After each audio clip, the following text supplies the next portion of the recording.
جب تک جیوں میں آقا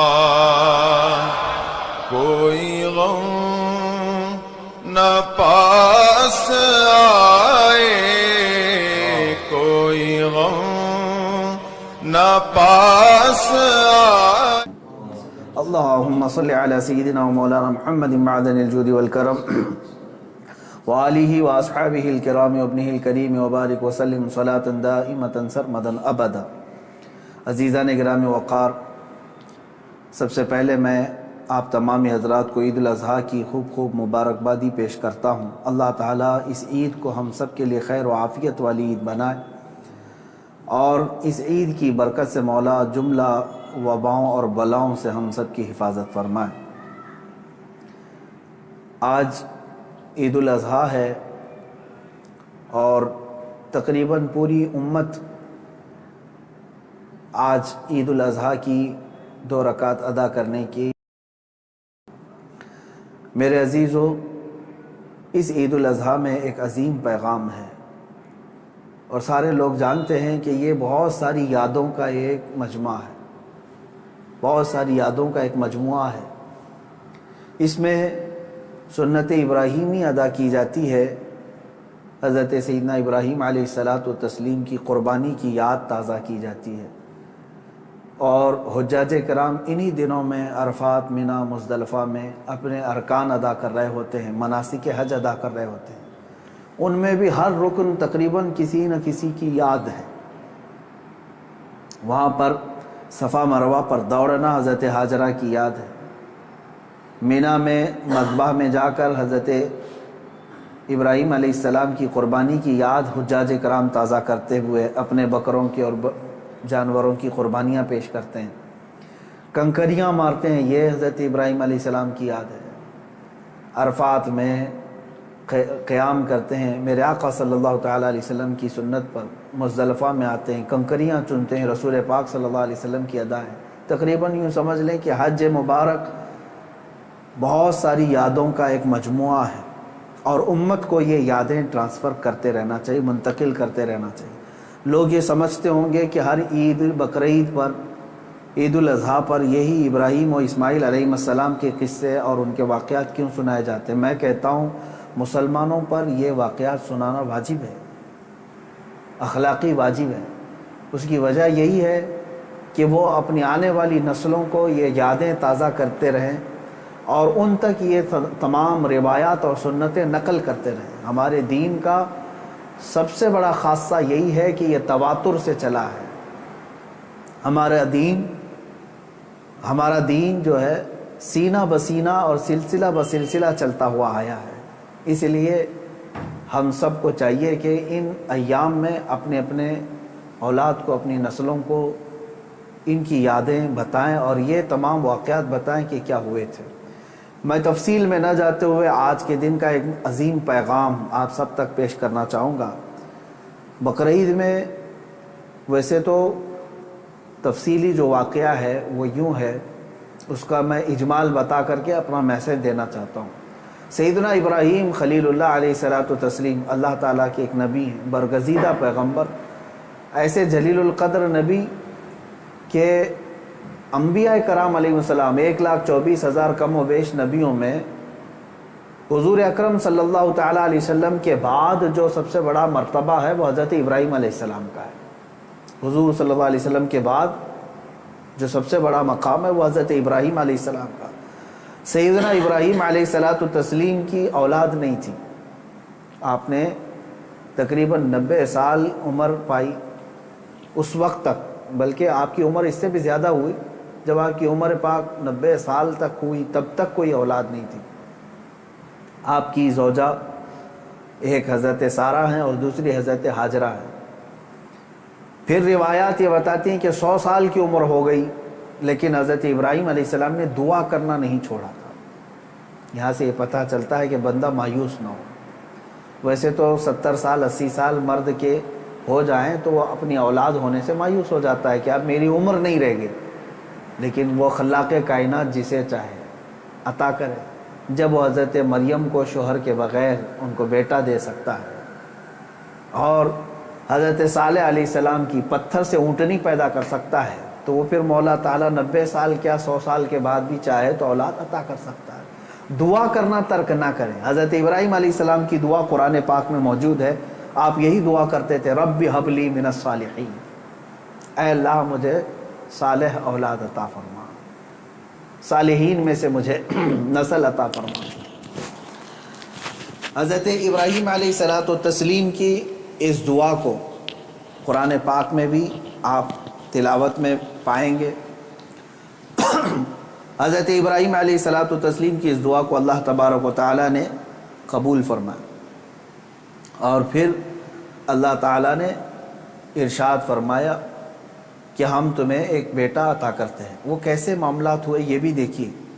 حضرت ہاجرہ حضور حضرت ابراہیم علیہ السلام کی اہلیہ، وہ گھر میں موجود ہیں، کچھ فرشتے آئے اور فرشتوں نے آ کر کے بشارت دی کہ اللہ تبارک و تعالیٰ تمہیں بیٹے سے نوازنے والا ہے۔ تو کہنے لگی کہ میں اتنی بوڑھی ہو گئی ہوں، ان کی خود کی عمر 90 سال کے اوپر کی تھی، کہا اتنی بوڑھی ہو گئی ہوں، کیا مجھے بچہ ہو سکتا ہے؟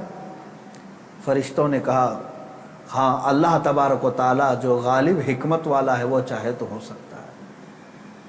تو پھر اللہ تبارک و تعالیٰ نے یہ بشارت دی، اور بڑھاپے میں حضرت ابراہیم علیہ السلام کو بیٹے کی بشارت سے نوازا، اور اس کے بعد حضرت اسماعیل علیہ السلام کی ولادت ہوئی۔ چند دنوں کے بعد، چند سالوں کے بعد حضرت سارہ سے حضور حضرت ابراہیم علیہ السلام کو دوسرے بیٹے بھی ہوئے، حضرت اسحاق علیہ السلام، یعنی اسی عمر میں۔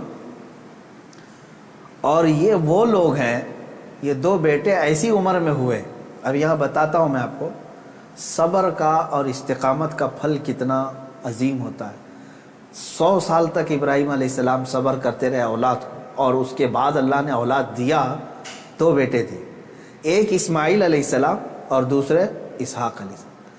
ان دونوں نبیوں کے بارے میں اگر میں آپ کو بتاؤں، اسحاق علیہ السلام وہ نبی ہیں، حضرت ابراہیم علیہ السلام کے وہ بیٹے ہیں جن کو اللہ نے نبی بھی بنایا، اور ان کی نسل میں 30,000 سے زیادہ نبی پیدا کیے تقریباً۔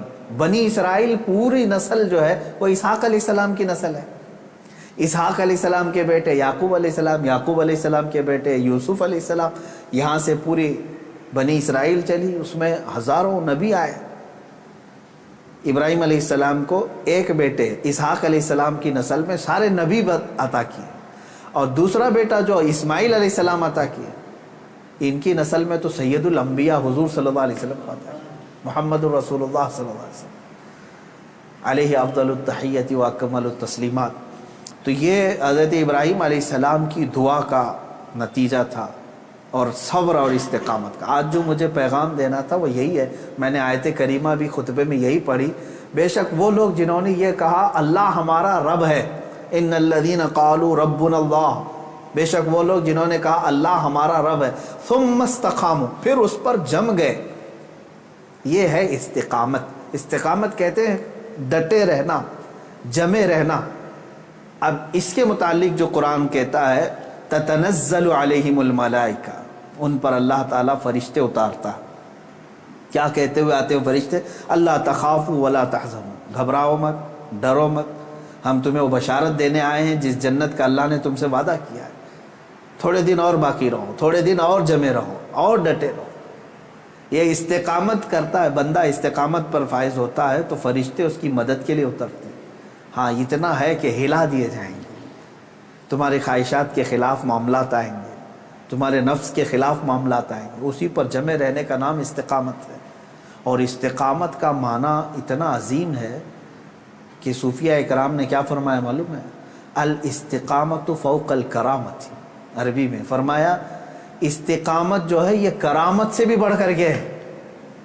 لوگ کہتے ہیں نا کرامت، کرامت کا مطلب اکثر لوگوں نے ہی سمجھا کہ وہ انہونی چیز دکھانا، یعنی جو ایسی چیز جو کو دیکھے ہی نہیں پائے، ہوا میں کوئی اڑ کے دکھا رہا ہے، پانی پہ کوئی چل کے دکھا رہا ہے، تو اس کو بہت سارے لوگ کیا سمجھتے ہیں؟ یہی کرامت ہے، محیر العقول چیز ہے، یعنی جو عقل کو عاجز کر دیں۔ اور فرمایا گیا ان کرامتوں سے سب سے بڑھ کر کے استقامت ہے، یعنی شریعت پر جمے رہنا، ڈٹے رہنا۔ میں اس پر آتا ہوں حضرت ابراہیم علیہ السلام کے اس واقعے کو میں مختصر کرتا ہوں۔ بیٹا ہوا، 100 سال تک صبر کرنے کے بعد پھر اللہ تبارک و تعالیٰ نے امتحانات ایسے لیے کہ ابراہیم علیہ السلام کو ترک وطن کرنا پڑا ہے، یعنی آپ کا ایک شہر جو ہے بابل تھا، عراق۔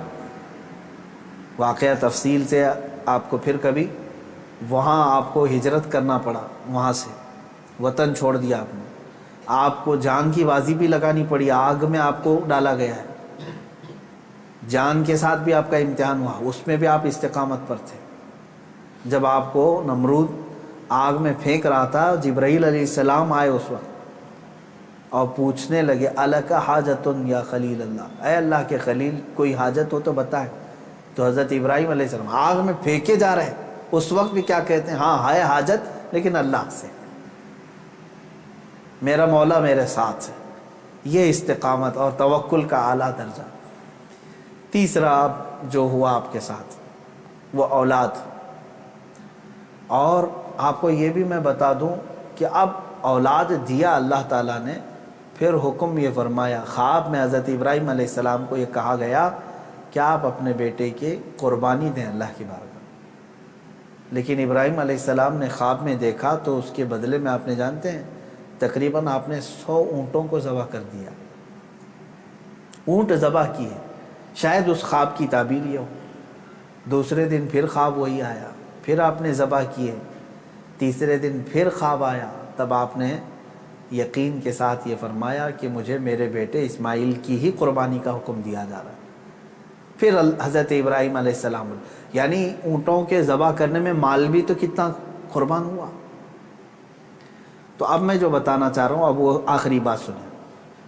اسماعیل علیہ السلام کو بلایا اپنے قریب، جب ابھی حضرت اسماعیل علیہ السلام کی عمر پاک شباب کو نہیں پہنچی تھی، جوانی کے قریب آ رہی تھی، بلا کر کے کہنے لگے کہ انی ارا فی المنام انی اذبحک، اے اسماعیل میں نے خواب میں دیکھا ہے اور اللہ کا حکم یہ پایا ہے کہ میں تمہیں ذبح کر رہا ہوں، تم کیا کہتے ہو؟ حضرت اسماعیل علیہ السلام نے کیا کہا؟ یا ابت افعل ما تؤمر ستجدنی انشاءاللہ من الصابرین، اے میرے والد گرامی آپ کو جس بات کا حکم دیا گیا ہے وہ کر جائیے، آپ انشاءاللہ آپ مجھے صبر کرنے والا پائیں گے۔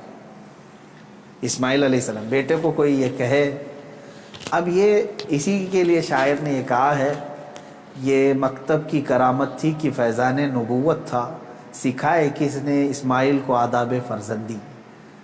ہاں بہرحال اب جو معاملہ پیش آیا وہ پتہ ہے آپ کو، حضرت اسماعیل علیہ السلام کو لے گئے مینا میں، وہ جگہ آج بھی باقی ہے جہاں حجر اسماعیل کہہ کر کے ایک پتھر رکھا گیا ہے، وہاں پر اسماعیل علیہ السلام کو لٹایا گیا۔ ابراہیم علیہ السلام نے اپنی آنکھوں پر پٹی باندھ دی، ان کے ہاتھ پیر کو باندھ دیا، اور اس کے بعد تیز چاقو سے ان کے گردن پر چھری چلائی، لیکن چھری نہ چلی۔ روایات یہ بتاتی ہیں کہ آپ نے اس چھری کو پتھر پر مارا، پتھر 2 ٹکڑے ہو گئے، کٹ گیا، لیکن نرم و نازک گلا نہیں کٹا، 2 مرتبہ نہیں کٹا۔ تیسری مرتبہ آپ نے زور سے چلایا تو کٹ گیا مگر گلا نہیں۔ اللہ تبارک و تعالیٰ کے حکم سے جبرائیل علیہ السلام ایک دمبا جنت سے لے آئے اور اسماعیل علیہ السلام کو وہاں سے ہٹا کر کے دمبا رکھا، دمبا ذبح ہو گیا۔ اسماعیل علیہ السلام کھڑے رہے۔ ابراہیم علیہ السلام جب ذبح کر چکے تو اپنی آنکھوں سے پٹی ہٹا کر کے آپ اللہ کا شکر ادا کر رہے تھے کہ اے مولا تیرا جو حکم تھا وہ میں نے مکمل کر دیا۔ تو جب آپ نے پٹی ہٹا کر کے دیکھی تو بکرا ذبح ہے اور اسماعیل علیہ السلام سلامت ہے، تو رب تبارک و تعالیٰ نے یوں ارشاد فرمایا، قد صدقت الرؤیا یا ابراہیم، اے ابراہیم تو نے ہمارے بتائے ہوئے خواب کو سچ کر دکھایا۔ وَنَادَيْنَاهُ بِذِبْحٍ عَظِيمٍ، ہم نے اسماعیل کو ذبح عظیم کے نام سے پکارا۔ اللہ تعالیٰ نے فرمایا، اللہ تبارک و تعالیٰ یہ امتحان لے رہا تھا۔ یہ انبیاء اکرام علیہم الصلاۃ و تسلیم کے ساتھ ہے، ایسا نہیں ہے کہ سارے لوگ یہ کر پائیں گے۔ وہ اس درجے کے ایمان والے تھے، ان کو اسی انداز سے امتحان لیا گیا۔ اب جو بات 2 چیزیں عرض کرنی ہے، پہلی بات تو یہ ہے کہ بعض مفسرین نے اور عاشقان رسول نے اس میں پیارا نقطہ یہ بیان فرمایا، گلا نہ کٹنا، ذبح نہ ہونا کیا وجہ تھی؟ تو فرمایا گیا اس لیے کہ اسماعیل علیہ السلام کی پیشانی میں نور محمدی تھا، حضور اکرم صلی اللہ تعالیٰ علیہ وسلم کا نور پاک تھا، انہی کی نسل میں حضور تشریف لائے، ابھی دنیا میں نور محمدی کو آنا تھا۔ اب بعض مفسرین اس بات پر ہی نہیں رکتے بلکہ ان تمام چیزوں کو اوپر تک لے جاتے ہیں۔ ابراہیم علیہ السلام کو آگ نے نہیں جلایا، وہاں پہ بھی نور محمدی ان کے پیشانی میں تھا۔ نوح علیہ السلام کی کشتی غرق نہیں ہوئی اس لیے کہ نوح علیہ السلام کی پیشانی میں بھی نور محمدی تھا۔ بہرحال دوسری بات میں جو بتانا چاہ رہا ہوں وہ 4 چیزیں تھیں۔ ابراہیم علیہ السلام کا وطن سے ہجرت کرنا، ان کا آگ میں ڈالا جانا اور ان کا جانوروں کو ذبح کرنا، پھر چوتھے نمبر پر اولاد۔ کوئی بھی انسان اپنی زندگی میں 4 چیزوں سے بے انتہا محبت کرتا ہے، 4 چیزیں اس کی بہت محبوب ہوتی ہیں۔ پہلی چیز اس کا وطن، جہاں پر پیدا ہوا، جہاں رہ رہا ہے، اس سے وہ محبت کرتا ہے۔ دوسری چیز وہ اپنے مال سے محبت کرتا ہے۔ تیسری چیز وہ اپنی اولاد سے محبت کرتا ہے۔ چوتھی چیز وہ اپنی جان سے محبت کرتا ہے۔ اور امتحان انہی چیزوں سے ہوتا ہے جس سے محبت کیا جاتا ہے، ایسی دوسری چیزوں سے نہیں امتحان لیا جاتا۔ آپ کو جو چیز ناپسند ہے میں کہوں وہ دے دو، وہ فوراً اٹھا کے دے دیں گے، جیسے گھر میں رکھا ہوا کچرا اٹھا کر کے فقیروں کو دے دیتے ہیں۔ ہاں، امتحان تو اس وقت ہوگا جو اپنے مزے کی اور پسندیدہ چیز آپ بنا رہے تھے اور پھر آپ کو کہا گیا اس میں سے دے دو، تب مشکل ہو جاتا ہے۔ ہاں، جو دے دیا اور پھر وہ امتحان میں کامیاب ہوا، اپنی پسندیدہ چیز۔ ابراہیم علیہ السلام سے جو امتحانات لیے گئے وہ 4 محبوب چیزوں سے امتحان لیے گئے، اور اب 4 امتحانات میں ثابت قدم رہے۔ آپ نے وطن بھی ترک کیا، جان بھی جوخم میں ڈالی، اولاد بھی اور اپنا مال بھی۔ پھر اللہ تبارک و تعالیٰ نے اس عظیم مقام پر آپ کو فائز فرمایا جو حضرت ابراہیم علیہ السلام کو آج بھی کیا لقب ہے معلوم؟ ابو الانبیاء کہا جاتا ہے۔ ابو الانبیاء یعنی نبیوں کے باپ ہیں۔ اب عزیزان گرامی، ان واقعات میں میرے سنانے کا مقصد یہ تھا کہ ہمارے بچوں تک یہ واقعہ پہنچ جائے تفصیل سے، پھر آپ اپنے گھروں میں اپنی اولاد کو سنائیں ضرور۔ لیکن اس پورے واقعے سے ایک جو جذبہ ملتا ہے وہ ہے استقامت کا۔ یہی میرا میسج ہے آج کا، یہی میں پیغام دینا چاہتا ہوں۔ کسی بات پر جمے رہنا، ڈٹے رہنا، یہ انبیاء کی سنت ہے۔ ہاں، ہلا دیے جائیں گے، تمہیں تکلیف میں ڈالا جائے گا، لیکن جمے رہو گے تو اسی طرح کے انعامات کی بارشیں بھی ہوں گی۔ آپ کو پتہ ہے حضرت بلال حبشی رضی اللہ تعالیٰ عنہ کو جب مکہ والے زنجیروں میں جکڑتے تھے یا پھر رسی باندھ کر کے مکہ کی گلیوں میں کھینچتے تھے، صحابہ اکرام حضور صلی اللہ علیہ وسلم کی بارگاہ میں تشریف لائے، عرض کرنے لگے یا رسول اللہ صلی اللہ علیہ وسلم کیا ہم حق پر نہیں ہیں؟ حضور نے فرمایا کیوں نہیں؟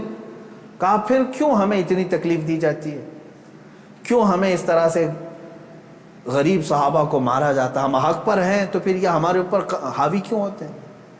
آپ سنیں، بہت سارے لوگوں کا آج بھی سوال یہی ہے کہ آج ہم اتنی بڑی تعداد میں ہیں، ہم ہی خدا کی عبادت کرتے ہیں، ہم ہی رسول پاک کی رسالت کا اقرار کرتے ہیں، قرآن کے قاری ہم ہیں، اذان کے دینے والے ہم ہیں، نمازوں کے قائم کرنے والے ہم، تکلیف ہم ہی کو سب سے زیادہ ہے، مارے جا رہے ہیں ہم ہی سب سے زیادہ آج دنیا میں۔ یہ سوال آج بھی گردش کرتا ہے۔ صحابہ بھی یہ سوال لے کر کے حضور پاک صلی اللہ علیہ وسلم کی بارگاہ میں حاضر آئے۔ میرے آقا صلی اللہ علیہ وسلم نے جواب میں جو ارشاد فرمایا وہی ہم سب کے لیے بھی آج عبرت ہے، وہی آج ہم سب کے لیے بھی درس ہے۔ حضور اکرم صلی اللہ علیہ وسلم نے اس صحابی سے فرمایا جنہوں نے سوال کیا، کہا کہ اللہ تبارک و تعالی جس کا جیسا ایمان ہوتا ہے ویسا امتحان لیتا ہے، اور آج تم لوگوں سے جو امتحانات لیے جا رہے ہیں صحابہ سے، حضور نے فرمایا اس سے کئی درجہ کٹھن امتحانات انبیاء سے لیے گئے۔ حضور اکرم صلی اللہ علیہ وسلم نے ارشاد فرمایا انبیاء میں سے بعض وہ نبی ہیں جیسے حضرت زکریہ علیہ السلام، یہودیوں نے ان کے قتل کا منصوبہ بنایا اور ان کے پیچھے لگے، یہاں تک کہ آپ جان چھڑاتے ہوئے ایک جگہ ایسے آئے، اللہ کے نبی ہیں، ایک درخت کے قریب آئے، درخت سے کہا کہ تو پھٹ جا میں تیرے اندر داخل ہوتا ہوں۔ زکریہ علیہ السلام اس درخت کے اندر آئے، یہودیوں نے پیچھا کیا کافی دیر تک، شیطان ابلیس لعین یہودیوں کو اشارہ کر کے بتایا اس درخت کے اندر وہ چھپے ہوئے ہیں، تم آری لو اور اوپر سے کاٹ ڈالو۔ یہودیوں نے اس درخت کو اوپر سے کاٹنا شروع کر دیا، جس پورے درخت کے پیٹ کے اندر حضرت زکریا علیہ السلام ہے، اوپر سے آری سے وہ کاٹتا جا رہا ہے یہودی، اور وہ سب کاٹتے جا رہے ہیں۔ آری کے کٹنے کی آواز آپ کو آ رہی تھی اور سر مبارک تک پہنچ چکا تھا۔ آپ آواز نکالتے، اللہ تبارک و تعالیٰ کی طرف سے یہ حکم آیا، اے زکریا صبر کر جاؤ، اور اگر اس پر تم نے صبر نہیں کیا تو صابرین میں سے تمہارا نام نہیں آئے گا۔ حضرت زکریا علیہ السلام خاموش ایسے رہے کہ پوری آری نے سر کو چیر دیا، بدن کو چیر دیا، پورے جسم کو چیر دیا، لیکن آپ نے آہ تک نہیں کہا، اف یہ تمام الفاظ بھی نہیں ادا کیے۔ احادیث میں یہ حضرت زکریا علیہ السلام کا استقامت، آپ جمے رہے، ڈٹے رہے، کٹ گئے، جسم پاک دو الگ الگ ٹکڑوں میں تبدیل ہو گیا۔ اب اندازہ کریں ان واقعات کو حضور اکرم صلی اللہ علیہ وسلم نے صحابہ کو سنائے۔ حضرت یحییٰ علیہ السلام پیش کیے گئے، 33 سال کی جوانی ہے، بادشاہ کے خلاف آپ نے فتویٰ دیا تھا، وہ دو بہنوں کو ایک نکاح میں رکھا تھا، آپ نے فرمایا حرام ہے تیرے۔ بادشاہ نے کہا تم کیا مجھے بھی فتویٰ دو گے، مجھے بھی سکھاؤ گے؟ حضرت یحییٰ علیہ السلام نے کہا اللہ کی شریعت ہے، وہ ہر ایک پر نافذ ہے۔ اس بادشاہ نے اپنے خلاف اس فتوے کو دیکھ کر کے آپ کے قتل کا حکم دیا، اور آپ کو قتل بھی کیا گیا، آپ کا سر مبارک الگ کر کے تشت میں رکھا گیا۔ نبی کی بات کر رہا ہوں، حق بات بولنے پر یہ مصیبتیں آئیں گی۔ اسی لیے شاعر نے بہت اچھے انداز میں کہا، یہ شہادت گئے الفت میں ہے قدم رکھنا، لوگ آسان سمجھتے ہیں مسلمان ہونا۔ ہاں لوگ یہ سمجھتے ہیں کہ آپ مسلمان ہیں، ہم کو تو کچھ ہونا ہی نہیں چاہیے۔ اگر کچھ ہونا ہی نہیں چاہیے تو پھر تم جو ہے بہت عیش و عشرت میں رہ رہے ہو، اور اپنے ایمان کی خیر لو، تم گزارے جاؤ گے۔ اگر امتحانات سے تو اللہ رب العزت کا شکر بجا لانا کہ ہاں تمہارا ایمان سلامت ہے، اور اللہ تبارک و تعالیٰ تمہارا ایمان بلند کرنا چاہتا ہے۔ کیا اصحاب کہف نہیں آزمائے گئے؟ اصحاب کہف 7 لوگ تھے، ایمان چھپائے ہوئے تھے، اور بادشاہ سے ڈر کر کے پھر وہ اپنا شہر چھوڑ کر کے نکل پڑے۔ تو جس غار میں وہ جا کر پناہ لیے، بادشاہ نے ظلماً ان کے اوپر دیوار بنا دیا، ان کی قبر بنا دیا اسی میں۔ لیکن قرآن پاک آج بھی گواہی دیتا ہے، اللہ تعالیٰ ان استقامت پر قائم بندوں کو اللہ تعالیٰ نے ایسی فضیلت سے نوازا کہ آج تک وہ اپنے غار میں سوئے ہوئے ہیں۔ اور قرآن کہتا ہے کہ سورج بھی ان کے اوپر سے ڈائریکٹ نہیں جاتا، جب کہف پر آتا ہے غار پر تو یا تو دائیں ہو جاتا ہے یا بائیں ہو جاتا ہے۔ وَتَرَى الشَّمْسَ إِذَا طَلَعَتْ تَزَاوَرُ عَنْ كَهْفِهِمْ ذَاتَ الْيَمِينِ وَإِذَا غَرَبَتْ تَقْرِضُهُمْ ذَاتَ الشِّمَالِ۔ سورہ کہف میں ایمان پر قائم رہنے والوں کے لیے اللہ تعالیٰ انعامات نازل کرتا ہے۔ آج کے دور میں بہت سارے لوگ پریشان اس بات سے ہیں، ارے کیا ہو جائے گا ہمارے ساتھ، اور خصوصاً علماء سے میں یہی گزارش کروں گا کہ حق بات بولنے میں اگر گردن چلی جاتی ہے تو اس کی پرواہ نہ کریں، اس لیے کہ یہ ہماری شریعت میں صحابہ کی سنت اور تابعین کی سنت رہی ہے۔ مجھے ایک بات یاد آتی ہے، سیدنا امام احمد بن حنبل رضی اللہ تعالیٰ مشہور امام ہیں، تقریباً ہمارے اماموں میں سے جو سب سے زیادہ تکلیف اٹھانے والے، مشقت اٹھانے والے امام، وہ امام احمد بن حنبل ہیں۔ اللہ تبارک و تعالیٰ ان کی تربت پر ہزاروں رحمتیں نازل کرے۔ کبھی امام احمد بن حنبل کو پڑھ لینا، آنکھیں بھیگ جائیں گی۔ اپنے زمانے کی سختیاں انہوں نے برداشت کی ہیں، وقت کے ظالم خلفاء کے خلاف کھڑے ہوئے۔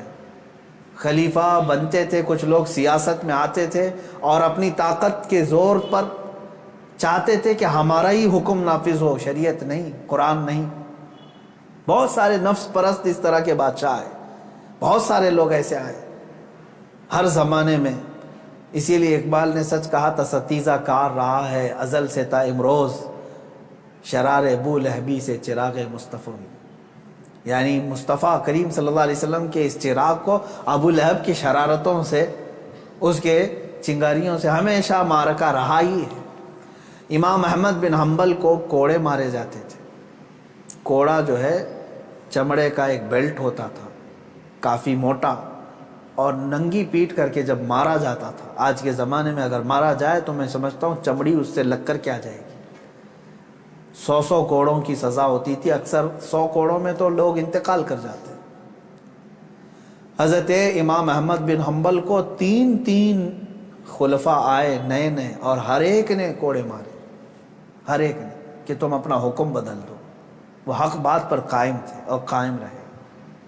امام احمد بن حنبل ایک جگہ گزر رہے تھے. اس وقت کا ایک مشہور ڈاکو تھا, چور تھا, اور وہ قریب میں آیا.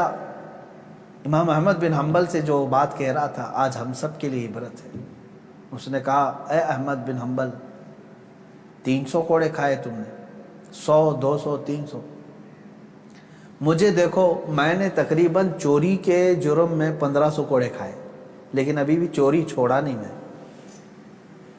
چوری کرتا, پکڑا جاتا. چوری پر اتنے 100 کوڑے نہیں مارے جاتے.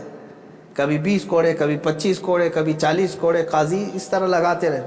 تو وہ گن کے رکھا ہوا ہے. وہ کہتا ہے میں نے اب تک 1500 کوڑے کھا لیے, لیکن ابھی چوری چھوڑا نہیں ہوں. وہ کہتا ہے کہ میں 1500 کوڑے کھا کر کے چوری نہیں چھوڑا, تم 300 کوڑوں پر حق بات کو نہیں چھوڑ دینا.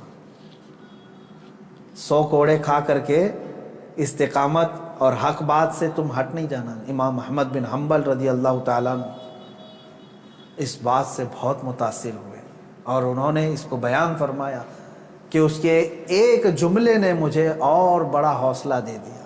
آج میں یہی کہتا ہوں میرے عزیزوں, لوگ جیل جاتے ہیں ریپ کیس میں, لوگ پکڑے جاتے ہیں چوری میں, ڈکیتی میں, مرڈر کیس میں, اور پھر چھوٹ کر کے آتے ہیں, پھر بھی نہیں چھوڑتے, پھر ان جرائم میں ملوث رہتے ہیں. نشے والوں کو دیکھو, پکڑے جاتے ہیں, مارے جاتے ہیں, اندر لاک اپ میں رکھے جاتے ہیں, پھر آتے ہیں, چھوٹتے ہیں, پھر وہی کام کرتے رہتے ہیں. میں علماء سے اور اہل حق سے یہی کہوں گا کہ جب جرائم پیشہ لوگ سزا پا کر کے بھی اپنے جرائم سے نہیں ہٹ پاتے, تو تمہیں تو آج حق بولنے پر اب تک کوئی سزا تو نہیں ملی.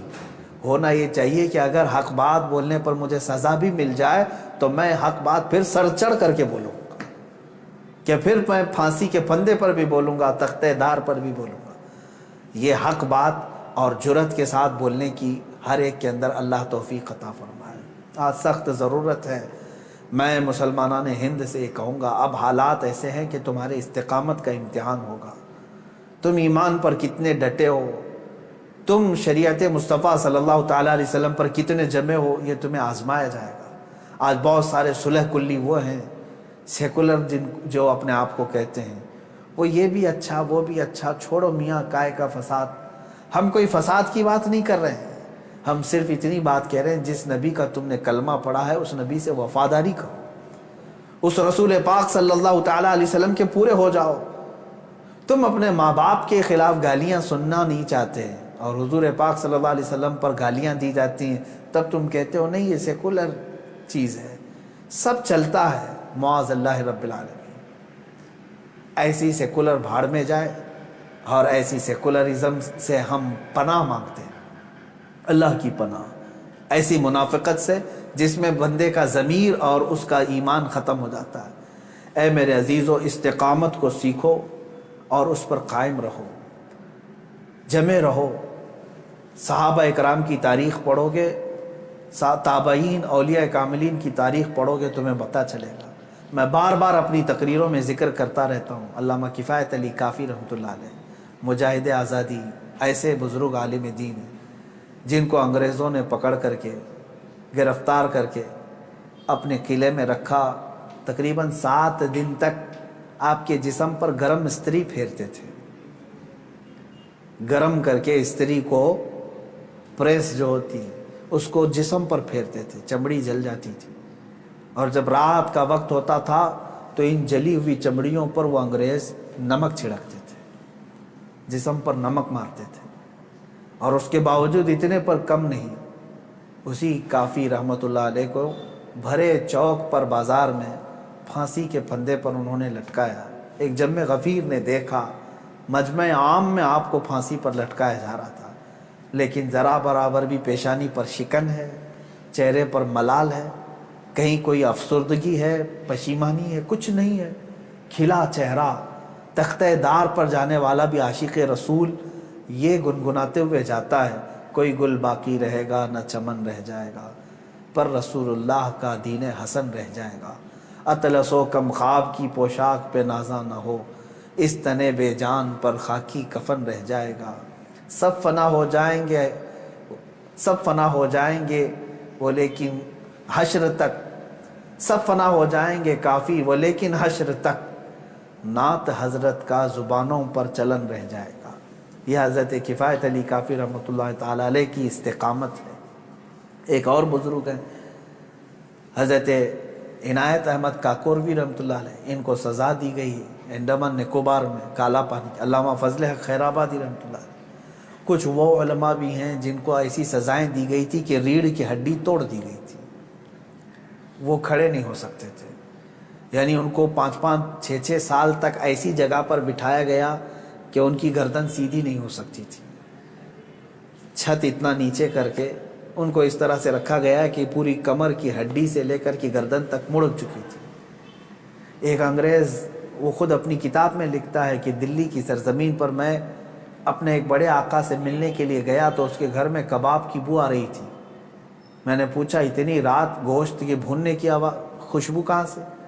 تو اس نے اپنے گھر کے پیچھے والا دروازہ کھول کر کے بتایا وہاں پر علماء اہل سنت کو آگ سے داغا جا رہا تھا، گرم کوئلے لگائے جا رہے تھے، وہ ان کے بدن پر لگنے والی گوشت کی بو پورے گھر میں محسوس کی جا رہی تھی۔ انگریزوں نے تاریخ میں لکھا ہے۔ میرے عزیزوں، ان تمام حالات کو بھی فیس کیا ہمارے علماء اہل سنت نے، لیکن وہ ٹس سے مس نہیں ہوئے، اپنا دین نہیں بیچا، اپنے ایمان کا سودا نہیں کیا، نہ جا کر کے گستاخان رسول کے پیروں میں ان کی دھوتیوں میں چھپ کر بیٹھے رہے، نہ مال لے کر کے انہوں نے اپنے دین کا سودا کیا۔ آج بھی جس کی غیرت زندہ ہے، جس کا ضمیر جاگ رہا ہے، میں ان سے کہوں گا کہ اس قربانی میں آپ یہ محسوس کریں کہ اس قربانی کا سب سے بڑا میسج استقامت ہے، دین پر قائم رہنا۔ اللہ تبارک و تعالیٰ بڑے سے بڑے امتحانات اگر لے، اس پر ثابت قدم رہنے کی دعا بھی اسی سے مانگے۔ اور آج کے زمانے میں جو حالات ہمارے بنائے جا رہے ہیں، اس میں بھی بھیک مانگو رب ذوالجلال سے، خیرات میں مانگو اے اللہ حالات اب ایسے آ گئے کہ لوگ ایمان پر قائم رہنا ان کا مشکل ہو گیا ہے، دین پر قائم رہنا مشکل ہو گیا ہے، کفار و مشرکین نے زمین تنگ کرنا شروع کر دیا۔ یہ ہماری شامت اعمال بھی ہے اور اللہ تعالیٰ کی طرف سے امتحان بھی ہے۔ تمہارے لیے اب اذانیں مشکل کر دی جائیں گی، نمازیں مشکل کر دی جائیں گی، تمہارے چہرے پر داڑھی اب لوگوں کو کھٹکنے لگی، تمہاری ٹوپیاں گڑھنے لگ گئی، تمہاری تعلیم سے ان کو نفرت ہونے لگ گئی۔ اب قرآن تک آ گئے، قرآن کی آیات کو اب زیر بحث لایا گیا۔ اب ٹی وی میں، میڈیا میں اب جو ڈیبیٹ چلے گا وہ قرآن کی آیتوں کو لے کر کے۔ اب تک مجھے بتاؤ یہ سوشل میڈیا ہو یا ٹی وی ڈیبیٹ ہو، یہاں دوسری کوئی مذہبی کتابیں نہیں لائی جاتی کبھی ڈیبیٹ میں؟ آج تک سنا کبھی آپ نے تلمود کو، اولڈ ٹیسٹمنٹ کو، بائبل کو موضوع بحث بنایا گیا، اس میں ایسی آیتیں، اس میں ایسی آیتیں؟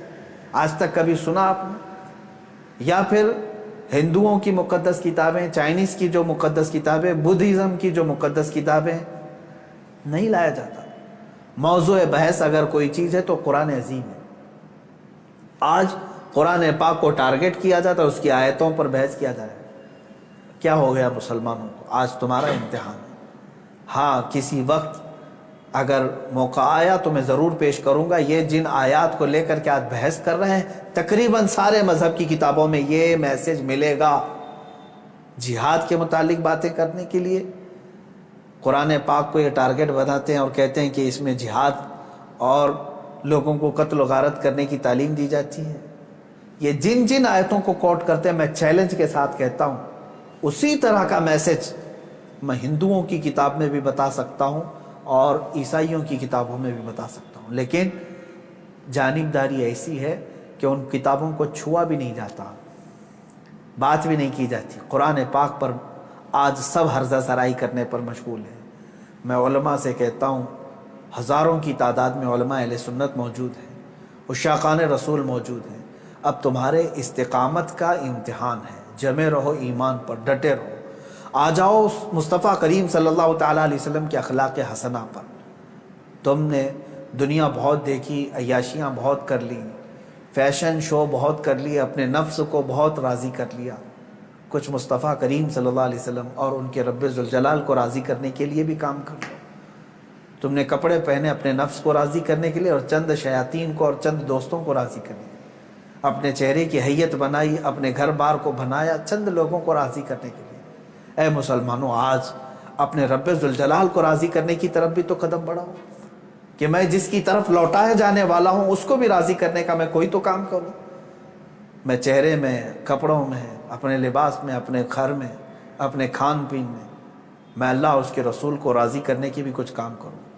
بس آج کے دن میں اتنا ہی کہوں گا کہ آج جانور ذبح کر کے گوشت کھا لینا اور اپنے آپ کو خوشیوں میں گوشت کے الگ الگ ڈشیں بنا کر کے عید میں مشغول کر لینا، یہ عید کا مقصد نہیں ہے۔ عید کا اصل مقصد ہے اللہ کو راضی کرنا۔ وہ اگر راضی ہو گیا تو ہر دن تمہارا عید کا ہے، اور اگر وہ تمہارے اعمال سے ناراض ہے، چاہے 1000 بقرعید آئیں، 1000 عید الفطر آئیں، تمہارے لیے کون سی عید ہے؟ رب تعالیٰ اگر تم سے ناراض ہے، کون سی عید ہے؟ عید در حقیقت مولا کو منانا ہے، اس کو راضی کرنا ہے۔ قربانیاں گوشت کھانے کے لیے نہیں۔ ایک مسئلہ بھی جاتے جاتے بتا دوں، اگر کسی نے گوشت کھانے یا صرف گوشت کی نیت کر کے قربانی کی کہ آپ گوشت ملنے والا ہے، فلاں فلاں ڈش بننے والی ہے گھر میں، تو کہا گیا کہ اس کی قربانی ہی نہیں ہے، قربانی ہوگی ہی نہیں۔ جس نے گوشت یا گوشت ملے گا اس کو میں بیچوں گا، اتنا کماؤں گا، جس نے بھی یہ نیت کی اس کی قربانی ہوگی ہی نہیں، ہوگی ہی نہیں۔ فرمایا گیا تقرب اللہ کی نیت ہونی چاہیے، میں قربانی کر رہا ہوں صرف اللہ کی رضا کے لیے، نیت یہ ہو، اور پھر گوشت کھانے میں مل گیا تو یہ اللہ کا انعام ہے۔ گوشت تو کھانا ہی ہے، ملتا ہی ہے آپ کو، لیکن نیت پہلے گوشت کھانے کی نہیں ہے، اللہ کو راضی کرنے کی ہے۔ رب تبارک و تعالی راضی ہو جائے۔ میرے عزیزو، آج کے دن اللہ تبارک و تعالیٰ کی بارگاہ میں خصوصی التجا کریں، دعا کریں، مولا کریم عید الاضحیٰ کی برکت سے یہ لاکھوں جو قربانیاں ہیں ان کو قبول فرمائے، اور ان قربانیوں کی برکت سے مولا تعالیٰ ہم سب پر مسجدیں، عیدگاہیں اور ہماری عبادت گاہیں کشادہ فرمائے۔ حرم پاک اور حرم رسول کو مولا تعالیٰ ہم گنہگاروں کے لیے پھر سے کشادہ فرمائے۔ بیت المقدس کو مولا تعالیٰ ظالموں کے چنگل سے آزاد فرمائے، اور تمام عالم اسلام کے مسلمانوں پر رحم و کرم فرمائے۔ خصوصیت کے ساتھ رب ذوالجلال تیرے بارگاہ میں دعا ہے مولا گستاخان رسول کو ہلاک و برباد فرما دے۔ جو تیرے نبی صلی اللہ علیہ وسلم اسلام اور قرآن اور تیری ذات پر انگلی اٹھائے مولا، ان کو تو عبرت کا نشان بنا دے، ہلاک و برباد فرما دے۔ اے کریم خدا ارحم الراحمین، جو گستاخی کرے چاہے وہ دنیا کی کسی بھی خطے میں ہو، مولا غیب سے تو اپنا سخت پکڑ اور سخت پرسش کا حکم ان کے لیے نازل فرما۔ الہ العالمین تو ان پر عذاب علیم نازل فرما، عذاب عظیم نازل فرما۔ اے کریم خدا ارحم الراحمین، ہم تمامی عالم اسلام کے لیے دعا گو ہیں، امت مصطفیٰ کے لیے دعا گو ہیں مولا۔ اے کریم خدا اس عید قرباں میں سب کو امن و امان عطا فرما، ہر طرح کی بلاؤں اور آفتوں سے ہماری قرآن کہتا ہے انہم فتیۃ آمنوا بربہم وزدناہم ہدی، کچھ نوجوان تھے جو اپنے رب پر ایمان لائے اور ہم نے ان کی ہدایت میں زیادتی عطا کی، ہم نے ان کو ایمان میں زیادہ کر دیا۔ پتہ یہ چلا کہ جوان کہلانے کے لائق وہی ہوتا ہے جو اپنے ایمان کی حفاظت کرتا ہے، وہی جوان ہے۔ شباب صرف اور صرف بے حیائی کا نام نہیں، اپنے جسم کے اظہار کا نام جوانی نہیں ہے۔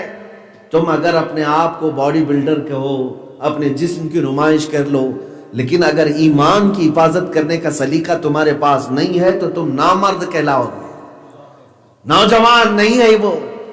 نوجوان قرآن کی روشنی میں وہ ہے جس کو قرآن کہتا ہے آمنوا بربہم، جو اپنے رب پر ایمان لاتے ہیں، اپنے رب پر یقین رکھتے ہیں۔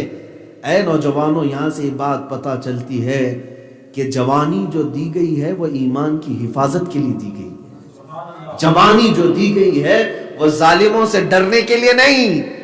ظالم بادشاہ بھی کیوں نہ آ جائے، اپنے ایمان کی حفاظت کی پہلے فکر کرو، گھر کی حفاظت بعد کی بات ہے. اگر ایمان محفوظ رہا تو آخرت میں جنت ہمیشہ کے لیے محفوظ ہے. اب شاید آپ کے پاس ایسے حالات آ گئے ہوں گے کہ پھر کرسیوں پر ظالم آ گئے ہیں، پھر تخت پر کوئی دقیانوس آیا ہو اور تمہارے چہرے پھیرنے کی کوشش کی جا رہی ہو، تمہاری مسجدیں، تمہاری معبدیں، تمہاری خانقاہیں برباد کر کے تمہیں ایک خوف و ہراس کے ماحول میں لانا چاہتے ہو. ڈرو مت اے جوانوں. اصحاب کہف کو پڑھ لینا. ہم اگر آج جوان ہیں تو جوانی اللہ نے اسی لیے دی ہے کہ ہم اپنے ایمان کی حفاظت کریں گے چاہے کچھ بھی ہو جائے.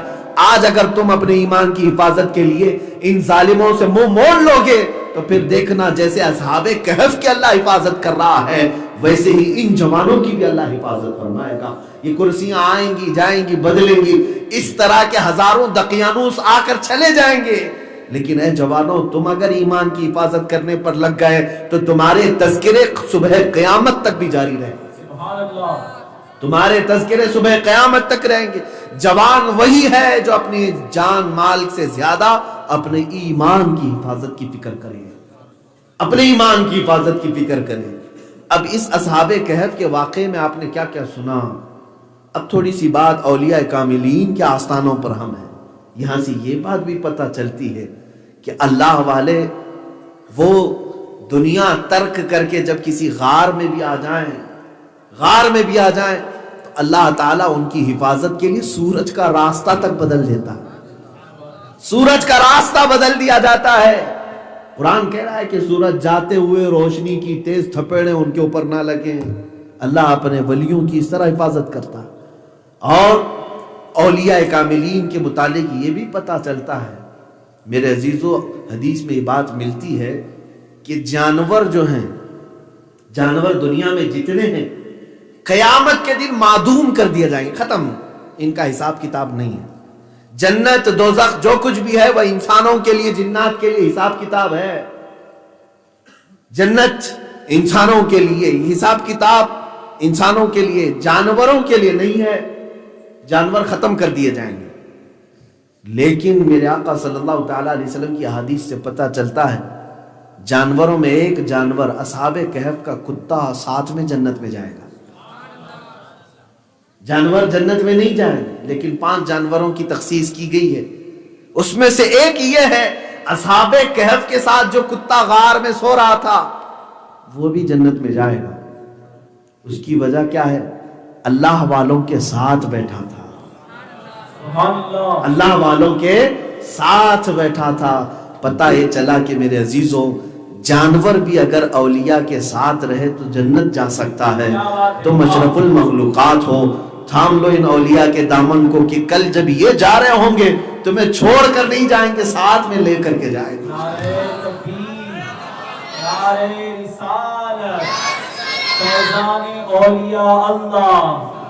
عزیزان گرامی یہ نسبت کا اثر ہے، نسبت کا اثر ہے، یہ قرآن کہہ رہا.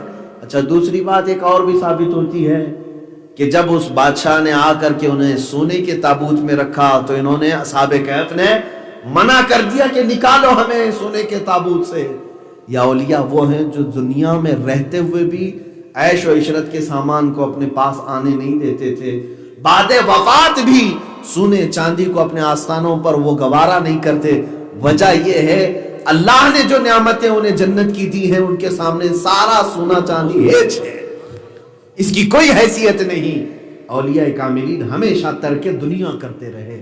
اور اس کے علاوہ ایک اور بات ثابت ہوتی ہے، اصحاب کہف جب دوبارہ زندہ ہوئے پھر سوئے تو بادشاہ نے اپنے سپاہیوں کو اعلان کر دیا یہ دن یاد رکھ لینا، آج ان کو دوبارہ نیند لگی، اس دن سال میں ایک بار پھر سب جمع ہوں گے.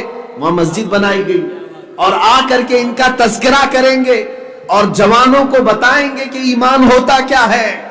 تو اس سے پتہ چلا قرآن سے ثابت ہے اولیاء کا عرس کیسے منایا جاتا ہے. اولیاء کے عرس میں تو ہم اسی لیے تو جمع ہوتے ہیں، یہ جس دن انتقال کر گئے، جس دن سوئے ہیں تاریخ یاد رکھ لیتے ہیں ہم. بادشاہ بیدروس نے کیا کیا کہ جس دن یہ سو گئے اصحاب کہف، تاریخ یاد رکھ لو، اے میرے ملک کی رعایا، اس دن سب جمع ہونا اور ان کے تذکرے کرنا اور اپنے جوانوں کو بتانا ایمان کیا ہوتا ہے۔ ارے اسی بیدروس کی سنت کو تو اہل سنت و جماعت عمل کر رہے ہیں۔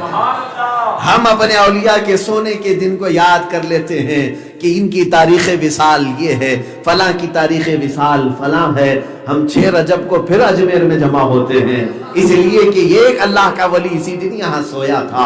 سارے جوانوں کو جمع کر کے ہونا یہی چاہیے کہ ان اولیاء کے ترک دنیا، ان کے زہد و تقوی کو آنے والوں کو بتایا جائے۔ اگرچہ آج عرسوں کی شکل بگڑ گئی ہو، آج اگرچہ کچھ لوگ عرسوں کو بگاڑنے کی کوشش کر رہے ہوں، میں اس کا قائل نہیں ہوں۔ اہل سنت و جماعت جو عرس مناتے ہیں وہ صرف اس لیے مناتے ہیں کہ ان اولیاء کی تعلیمات کو ہم اپنے جوانوں میں پھر زندہ کریں، ان کے ایمان کو پھر سے ہم جلا بخشیں، نوجوانوں کے دلوں کے اندر تقوی و طہارت کی تعلیمات دی جا سکے۔ اس لیے ہم عرس مناتے، ڈھول بازوں کے لیے نہیں، ناچ گانوں کے لیے نہیں۔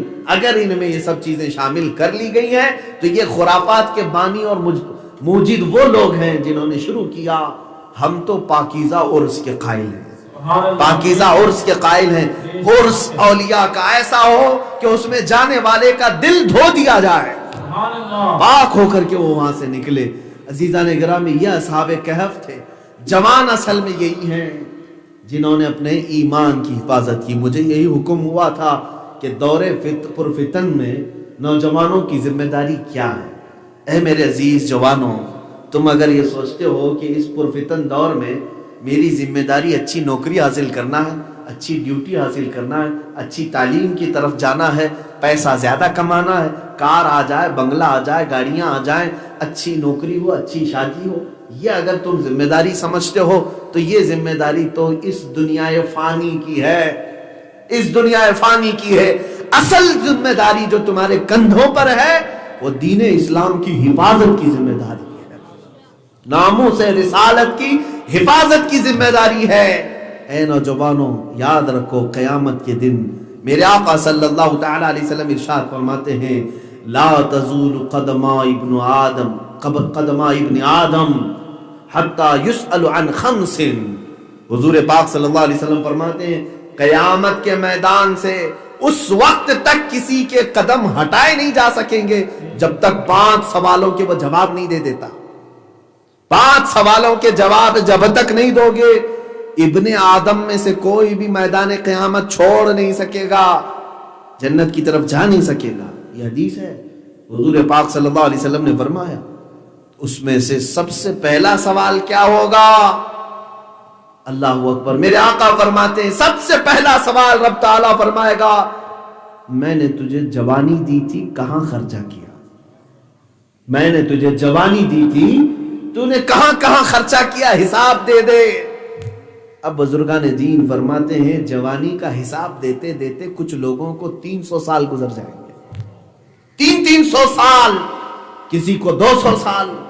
ہاں اگر نیکیوں میں گزارا تھا تو وہ اس طرح سے بیان کر دے گا کہ جیسے یہاں کا گھنٹہ 2 گھنٹہ ہو، لیکن جس کی جوانی عیاشیوں میں گزری ہے، ایک ایک بات اسے بیان کرتے کرتے سالوں لگ جائیں گے اور وہ ہٹ نہیں سکے گا۔ آپ کیا سمجھتے ہیں یہ جو نامہ اعمال کے بارے میں آپ سنتے رہتے، نامہ اعمال ہمارے سیدھے ہاتھ میں دے دے، کیا ہے یہ نامہ اعمال؟ 4 پیج کی کتاب نہیں ہے۔ قرآن کہتا ہے جب تمہارے ہاتھوں میں نامہ اعمال دیا جائے گا، سامنے لایا جائے گا، نوجوان اس وقت پکاریں گے ما لہذا الکتاب لا یغادر صغیرۃ ولا کبیرۃ الا احصاها۔ اے اللہ، یہ کیسی کتاب میرے سامنے تو لایا ہے کہ اس میں کوئی چھوٹی چیز بھی نہیں چھوڑا، نہ بڑی چیز چھوڑا، سب لکھ دیا ہے۔ جو رات میں کرتا تھا وہ بھی، جو دن میں کرتا تھا وہ بھی، جو مجمع میں کرتا تھا وہ بھی، جو تنہائی میں کرتا تھا وہ بھی، سب لکھ دیا گیا ہے۔ اور رب تعالیٰ کا حکم ہوگا پڑھ کر کے سنا۔ کتنی کتابیں ہوں گی وہ؟ 1 کتاب 2 کتاب جو تم پکڑو گے، بلکہ حدیث میں ہے جہاں تک تمہاری نظر جا رہی ہوگی تمہاری کتابیں دکھیں گی۔ یہ نامہ اعمال ہے۔ اس لیے کہ جب سے ہم نے بولنا شروع کیا اور موت تک جو کچھ بھی بولا ہم نے، جو کچھ بھی کیا سب لکھا گیا ہے. ارے میں 1 گھنٹہ تقریر کروں گا, میری تقریر کو لکھ کر کے دیکھ لینا, یہی پتہ نہیں کتنے پیج پر آ جائے گی. اور جو ہم پوری زندگی بات کیے ہیں لوگوں سے, یہ سب جو فرشتوں نے لکھا ہے وہ پتہ نہیں کتنی کتابوں میں آ جائے گا, کتنی کتابوں میں. اور فرمایا جائے گا کہ جب تک پورا نہ سنا لے تیرے بارے میں ابھی تک حکم نہیں آئے گا.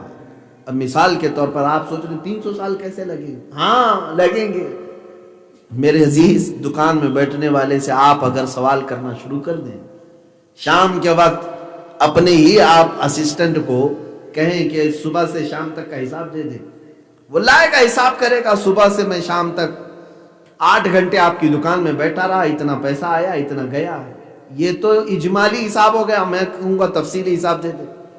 اب وہ کہے گا 3 روپے فلاں چیز کے فائدے میں آئے, 4 روپے فلاں میں نقصان ہو گیا, میں وہیں روک لوں گا. یہ 4 کا نقصان تو نے کیسے کیا, یہ 4 کا نقصان کیسے کیا؟ وہ دلیل دے گا, میں پھر دوسری دلیل اس کو دوں گا. میرے عزیز, یہی بات چلتی رہے گی. تم اپنے رب کے سامنے کون سی دلیل دو گے؟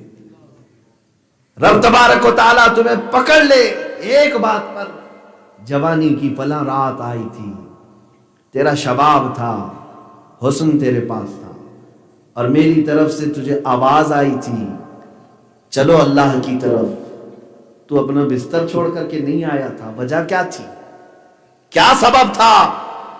تم کیا جواب دو گے اس وقت؟ کیا کہو گے؟ جواب کے لیے اگر ہیلے بہانے کرنے لگو گے تو رب تبارک و تعالی ہمارے اعضاء کو ہی گواہ بنا کر کے لے آئے گا. اے مولا, یہ جھوٹ بول رہا ہے. اگر تم نے کہا میرا ہاتھ اٹھتا نہیں تھا, میرا پیر سڑ گیا تھا, یہ پیروں کو اللہ زبان دے دے گا, وہ کہیں گے کہ مولا یہ جھوٹ بولتا ہے. اعضاء گواہ دیں گے. یہاں تک کہ سورہ یاسین میں اللہ تعالیٰ فرماتا ہے الیوم نختم علی افواہہم وتکلمنا ایدیہم وتشہد ارجلہم بما کانوا یکسبون. ہم تو اس دن تمہارے منہ پر مہر لگا دیں گے, تم چپ رہو. تمہارے ہاتھ, تمہارے پیر ہم سے بات کریں گے جو کچھ بھی تم دنیا میں کرتے تھے.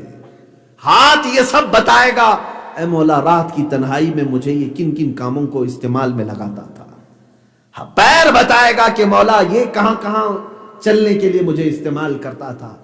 تم پکار کر کے ان اعضاء سے کہو گے میں نے تمہارے ساتھ کیا برا کیا, تم میرے خلاف گواہی دے رہے ہو, تم کیوں بات کرنے لگ گئے؟ یہاں تک کہ حدیث میں ہے ران کی چمڑی بھی بات کرے گی, ران کی چمڑیاں بات کرے گی قیامت کے دن. تو آدمی پکار کر کے اس سے کہے گا. یہ بھی سورہ حمیم السجدہ میں اللہ تعالیٰ فرماتا ہے وَقَالُوا لِجُلُودِهِمْ لِمَ شَهِدْتُمْ عَلَيْنَا. لوگ کہیں گے اے چمڑیاں ہمارے خلاف تم کیوں گواہی دے رہی ہو, اور تمہیں بولنا کیسے آ گیا آج؟ جب میں زندہ تھا تو کبھی تم بولتے نہیں تھے. یہ پکارے گی چمڑیاں, ہماری انگلیاں, ہمارے پیر, ہمارے ناک, ہمارے کان. اس دن کہیں گے قالوا انطقنا اللہ الذی انطق کل شیء. اے بندے جس نے تجھے بولنے کی طاقت دی تھی آج اس نے ہمیں بولنے کی طاقت دی, اب ہم سنائیں گے. یہ ساری چیزیں ہمارے خلاف گواہ ہو جائیں گی. اے نوجوانوں, جوانی جو ہے عیش و عشرت کے لیے نہیں ہے.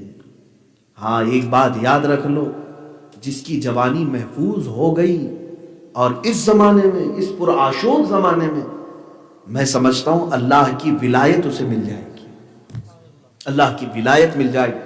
18 سال سے لے کر صرف 25 سال تک, ویسے تو جوانی 15 سے لے کر 40 سال تک کی ہے, 15 سال سے لے کر 40 سال تک کی یہ جوانی قرآن کی زبان میں.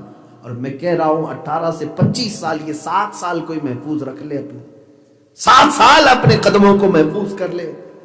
میرے عزیزوں, تمہارے لیے اللہ کی طرف سے انعامات کی بوچھار ہوگی, انعامات کی بوچھار. تم دیکھو گے ان تمام چیزوں کو کہ اللہ تمہاری زبان میں کتنا اثر عطا کرے گا, تمہاری آنکھوں میں کتنا نور اور سرور بھر دیا جائے گا. لیکن جنہوں نے ڈیمیج کر لیا اپنی جوانی کو, ان سے ساری برکتیں اور رونقیں چھین لی جاتی ہیں. زبان کا اثر ختم کیا جاتا ہے, نگاہوں کا اثر مار دیا جاتا ہے, دل ہمیشہ وسوسوں میں مبتلا رہ جاتا ہے, پیٹ گندی چیزوں کی خواہش کرنے لگتا ہے. جبکہ قرآن کہہ رہا ہے قد افلح المؤمنون, ایمان والے تو کامیاب ہو چکے. لیکن ہم تو ایمان والے ہیں نا, سب ایمان والے. کامیاب کہاں ہیں؟ کیوں نہیں ہے کامیاب؟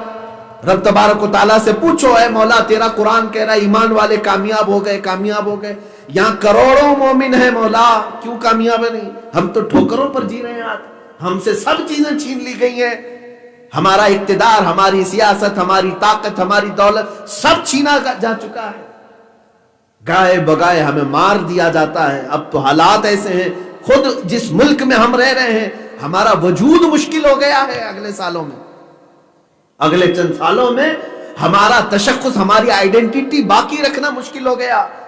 ظالموں کو اللہ نے ہمارے سروں پر مسلط کر دیا، کیا اسی کو کامیابی کہتے ہیں؟ قرآن کہہ رہا ہے کامیاب ہو تم، کامیاب ہو، پوچھو قرآن سے کیوں کامیاب تو کہہ رہا ہے ہمیں؟ ہمارا سب لٹ گیا، ہماری بچیاں آج آوارہ ہو گئی ہیں۔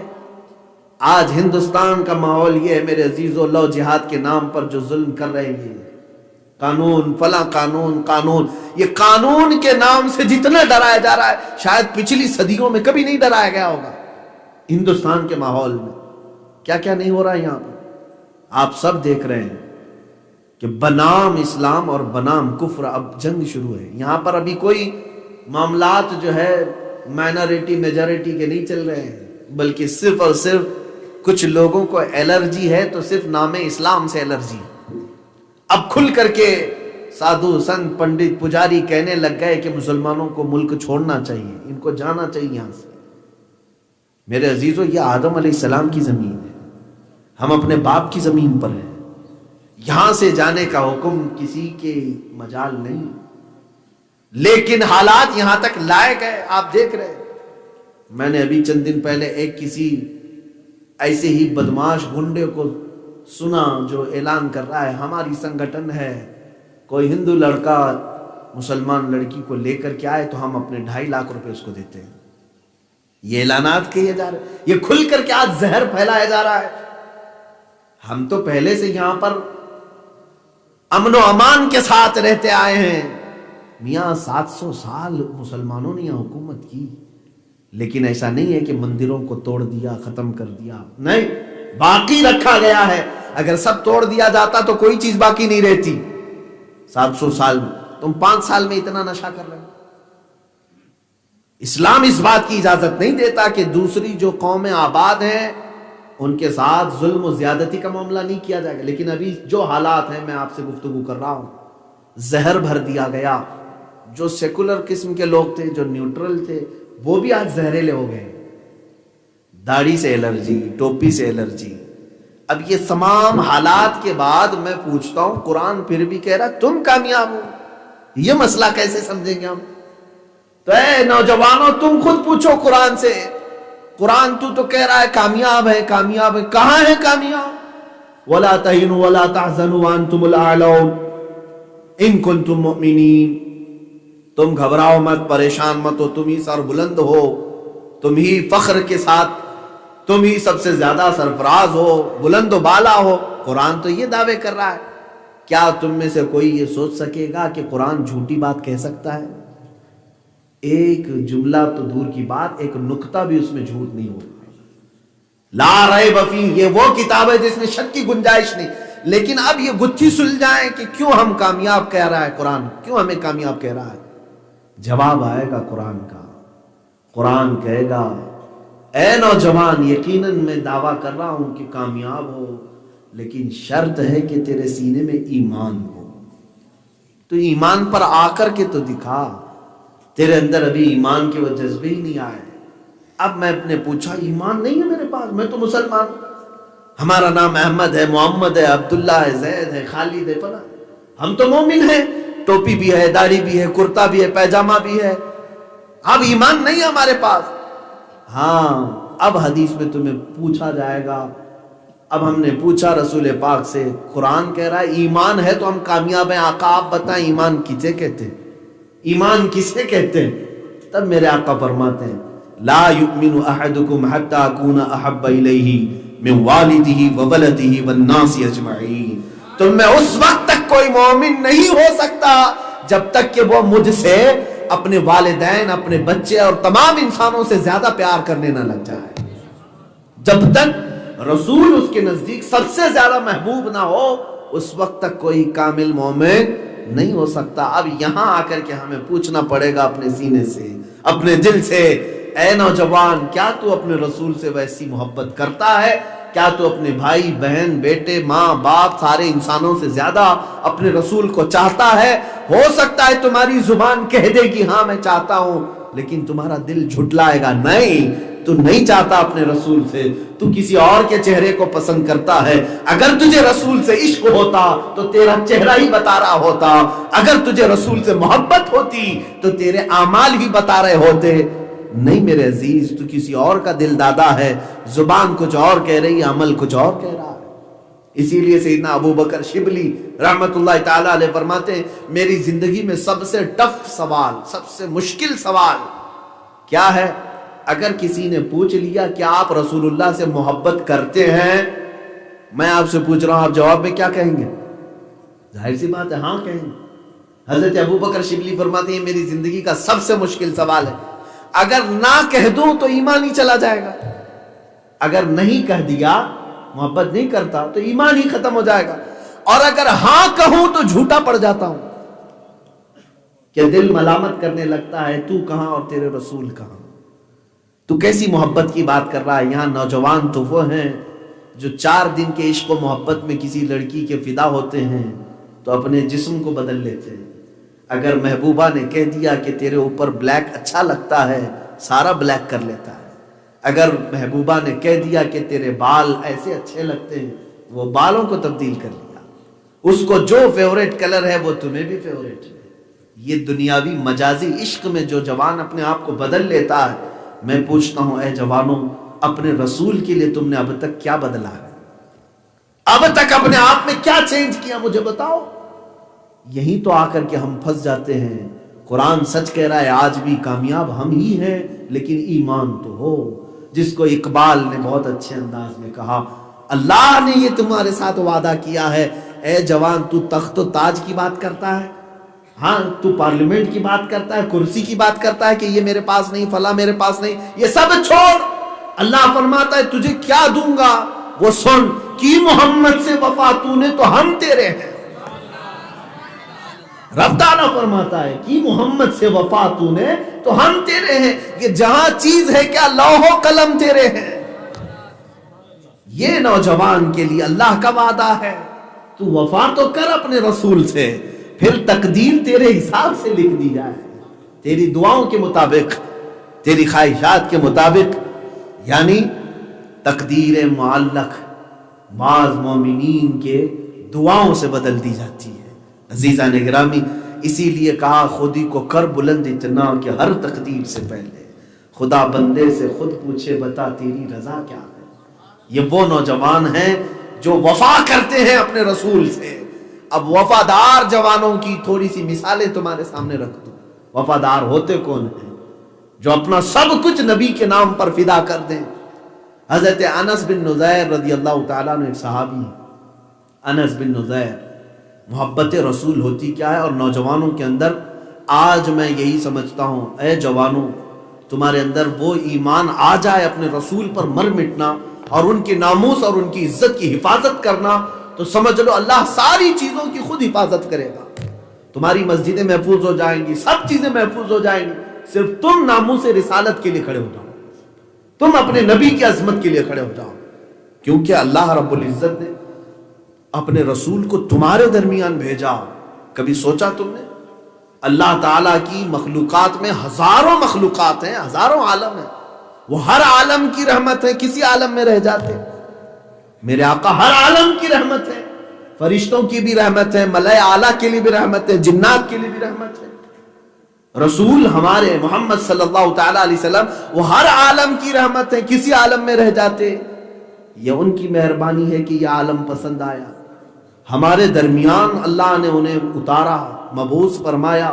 تو اب تم سے ہی یہ ساری چیزیں سوال بھی کرے گا رب تعالیٰ کہ میں اپنے سب سے محبوب رسول کو تمہارے درمیان اتارا، تو تم نے میرے رسول کا کیا خیال کیا؟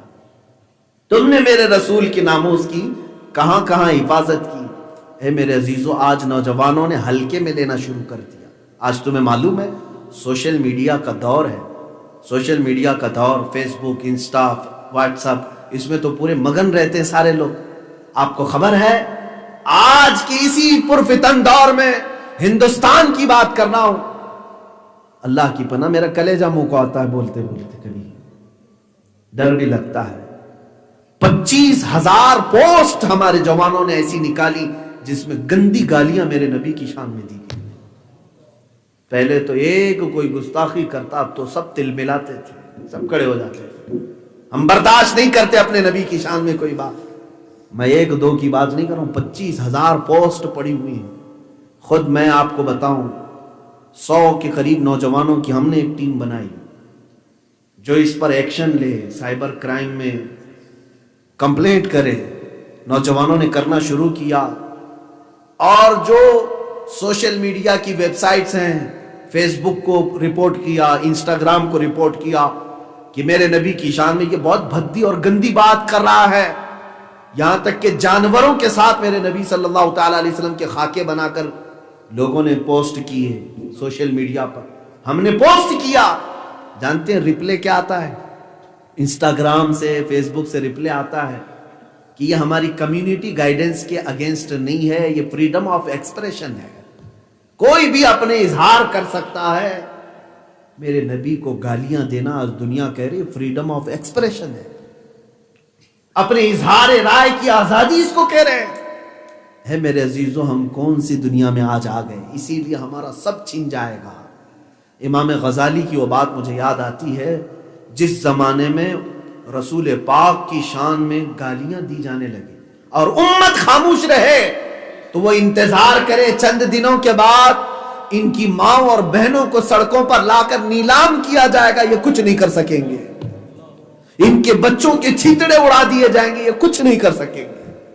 شاید وہ دن دیکھنے پڑ جائیں گے آپ کو، ہمیں بھی۔ وہ دن لا رہے ہیں کفار و مشرکین، ہمارے سامنے مسجدوں کے مینار اتارے جا رہے ہیں، کچھ نہیں کر سکے۔ کچھ کر سکتے ہو؟ ہم کروڑوں کی تعداد میں ہیں۔ میرے عزیزو، وہ دن آنے والا ہے، کیوں؟ سزا کے طور پر آئے گا وہ دن کہ ہم آج اپنے حبیب کی عزت کو ہلکے میں لینے لگ گئے، نارمل سمجھتے ہیں ہم ناموس رسالت کو۔ اپنی عزت کی بات آئے، ارے 1 انچ زمین کسی پڑوسی نے لے لیا 10 سال کیس کرتے ہیں، ہائی کورٹ تک چلے جاتے ہیں، اپنے بھائیوں کو معاف نہیں کرتے 1 انچ زمین کے لیے۔ 4 فٹ زمین کوئی اندر آ گیا تو اس کے لیے کتنے کیس ہوتے ہیں، پنچایتیں بٹھائی جاتی ہیں۔ اے نوجوانوں، کیا اپنے حبیب پاک کی شان میں گالیاں سن کر کبھی تم بھی قانونی کارروائی کرنے کی خواہش کی ہے؟ نہیں کرتے۔ ہم ہزاروں کی تعداد میں سوچتے ہیں وہ ہوتا رہتا ہے، جاتا رہتا ہے۔ تو پھر یاد رکھو قرآن کہہ رہا ہے ان تصیبہم فتنہ او یصیبہم عذاب علیم، ان قریب اللہ تمہیں فتنے میں مبتلا کرے گا یا دردناک عذاب میں گرفتار کرے گا۔ کیوں؟ میرے نبی کو تم نے ہلکے میں لیا۔ ہے نوجوانوں، آؤ اس رسول کی عظمت پر صحابہ جو مر مٹتے تھے، اللہ اللہ، ان کی مثال صبح قیامت تک نہیں ملے گی۔ جو جوانی انہوں نے وارفتہ طور پر حضور پاک کی عزت اور ناموس پر فدا کر دی، اس کی ایک جھلک بھی نہیں مل پاتی۔ انس بن نزیر کی بات کر رہا تھا، حضور اکرم صلی اللہ تعالی علیہ وسلم مسجد قباء میں ہیں، ایک خط آ گیا مکہ سے، ایک صاحب آئے اور انہوں نے کہا یا رسول اللہ صلی اللہ تعالی علیہ وسلم، خفیہ باتیں ہیں مکہ والوں کی، اس میں آپ قبول فرما لیں لیکن کسی کو ظاہر ہونے نہ دیں۔ جو صاحب آئے تھے انہوں نے خط پہنچایا، میرے آقا کے پاس چلے گئے، حضور کے پاس، حضور کے قریب صحابی انس بن نزیر تھے، انس بن نزیر کا گھر قریب میں تھا، حضور ان کے گھر میں چلے گئے، کہا انس آؤ ادھر سامنے آؤ، خط کھولو، سناؤ کیا لکھا ہے۔ انہوں نے پڑھا، اس میں تو مکہ سے کسی صحابی نے یہ خط بھیجا تھا، یا رسول اللہ صلی اللہ تعالی علیہ وسلم، مکہ والے مدینے پر حملے کی تیاریاں کر رہے ہیں، فلاں فلاں جگہ میٹنگیں لے رہے، اتنا ہتھیار جمع کیے، اتنا سامان ہے، ان کے پلاننگ یہ، جنگوں کی ساری خبریں اس خط میں تھی۔ قبل از وقت حضور کو اطلاع ہو گئی مکہ سے، حضور نے کہا خط بند کر، اے انس بن نزیر، یہ راز میرے اور تمہارے درمیان ہے، کسی کو پتہ نہیں چلنا چاہیے، کسی کو معلوم نہ ہو۔ اللہ کے نبی صلی اللہ علیہ وسلم نے اتنا فرمایا، انس بن نزیر نے گردن جھکا لی، آقا یہ راز میری جان نکلنے تک محفوظ رہے گا۔ نکلے گھر سے باہر، اسی اثنا میں حضرت انس بن نزیر کی بیوی اندر تھی، وہ آئیں، انس بن نزیر کو پکڑ لیا اور کہا اے انس رسول پاک سے کیا بات کر رہے تھے؟ کیا بات کر رہے تھے مجھے بھی بتاؤ۔ انس بن نزیر نے کہا تجھے کیا فرق پڑتا ہے میں رسول سے کیا بات کر رہا ہوں، تو اپنے گھر کے کام دیکھ، ان باتوں میں نہ آ۔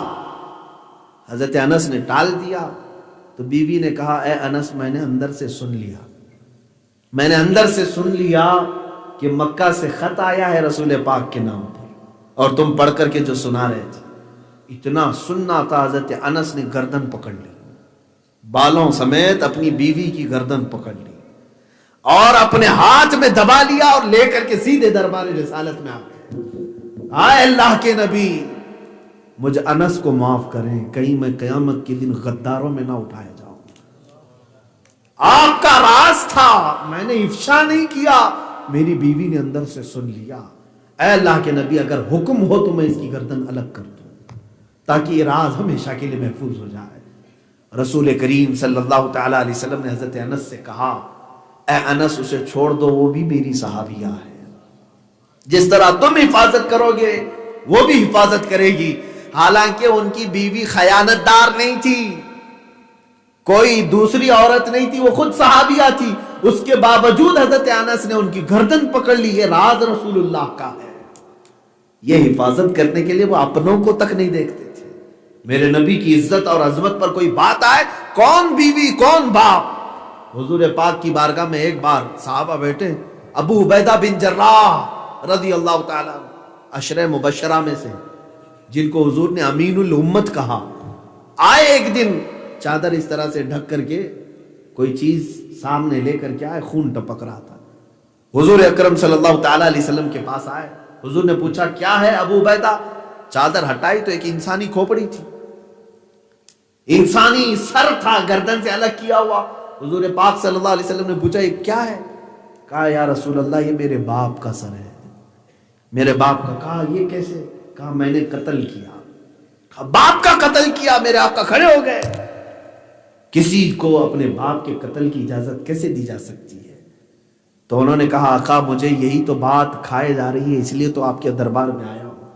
بات در حقیقت یہ ہے، یہ میرا باپ آپ کا گستاخ تھا، جب جب میں گھر جاتا تھا مجھے ٹونٹ مارتے ہوئے طنز کرتے ہوئے صرف آپ کی شان میں گالیاں دیتا تھا، وہ آپ کو برا بھلا کہتا تھا۔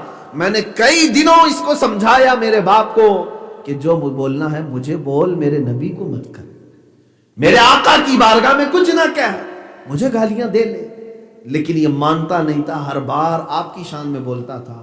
آج میں شکار سے واپس آیا، میرے ہاتھ میں ننگی تلوار تھی، اور یہ پھر اپنی عادت کے مطابق آپ کی شان میں بکواس کرنے لگا، مجھ سے رہا نہ گیا، میں نے تلوار گھما دی، سر کٹ گیا اور میں لے کر کے آیا ہوں۔ اے آقا اگر یہ جرم ہے تو مجھے سزا دیتے، لیکن میں نے جو کیا وہ میں برداشت نہیں کر سکتا تھا آپ کی محبت میں، اور میں سن نہیں سکتا تھا، اس لیے میں نے یہ کام کیا۔ جانتے ہو ابو عبیدہ بن جراح یہ وہ صحابی ہیں کہ جو رسول کریم صلی اللہ تعالیٰ علیہ وسلم کے ہر درد کو، ہلکی سی تکلیف کو اپنی تکلیف سے زیادہ سمجھتے تھے۔